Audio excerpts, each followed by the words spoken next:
Kan jirtu nagaa keessanii ani nagaa kiyyaadha. Simeeraa Beenyaan jedhama. Simoo teekinooloojii irraati jechuudha.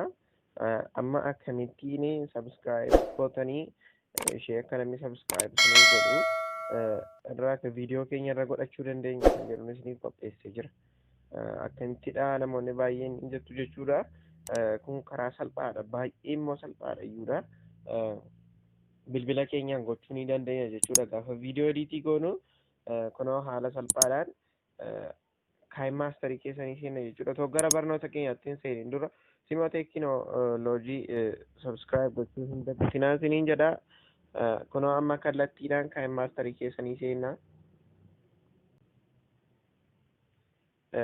Kaayim maasterii keessa erga seenneen booda kaayim maasteriin haala kanaadhaan nu fida. Akka kanaatti jechuudha. Kunoo pilaasii ishee kanatti ni buuna. 16.9 kan yuutuubii ni filanna jechuudha. Kanaan booda miidiyaa keessa seenna.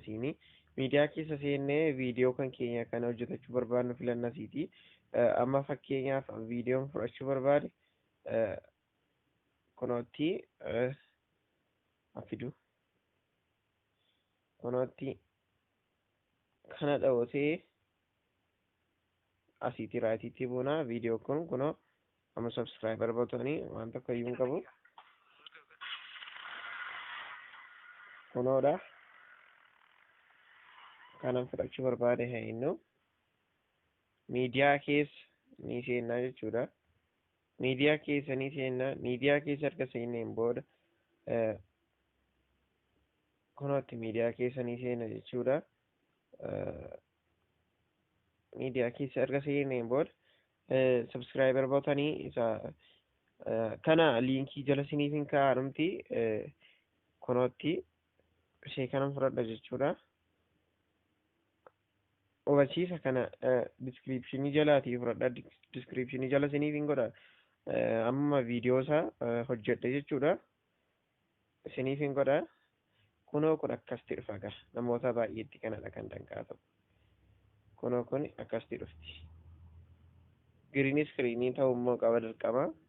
Kunootti kun akkasitti dhufti.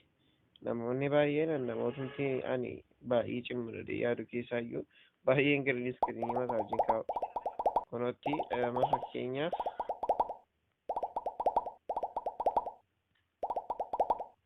kunootti viidiyoon kun nuuf dhufu.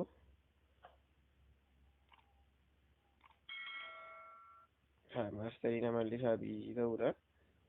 Kunootti asiitiin maal gootu isinitti fakkaate kuno viidiyoo macha giriin iskiriinii sanatti buutu. Kanaan booda kiroomaa kii iseedhu kanatti buutu. Kiroomaa kii inabil gootu. Gaafa isin kana achi bantanii kunootti ofiisaadhaan irraa ka'a jechuudha.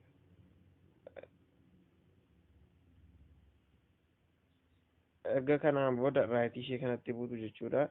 Kanaan booda akka kanatti iddoo barbaaddan geeffattu. Amma fakkeenyaaf isinitti agarsiisa. Amma fakkeenyaaf akkasiin kaa'adhee kanaan booda raayitiin itti godha.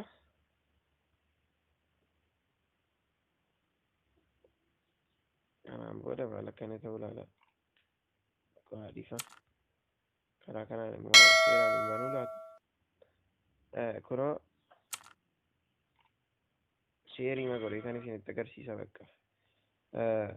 Haala salphaadhaan ofii keenyaaf hojjetachuu ni dandeenya jechuudha.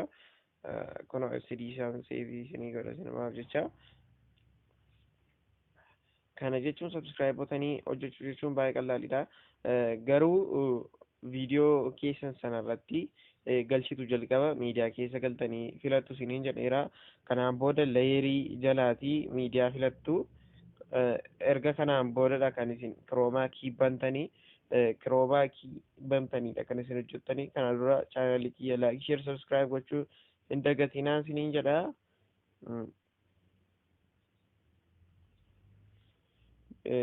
Giriin iskiriiniidhaan kan hojjetame kana immoo chaanalii koo diskiriipshinii jalaatiin argattu jechuudha.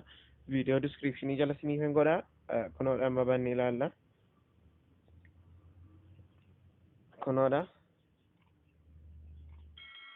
Haala salphaadhaan hojjetanneerra jechuudha. Galatoomaa fayyaa ta'aa isiniin jedha. waan hordoftanii fi chaanalii kiyya laayik sheer sabskiraayib gochuudhaan na bira dhaabadhaan isiniin jedha ulfaadha.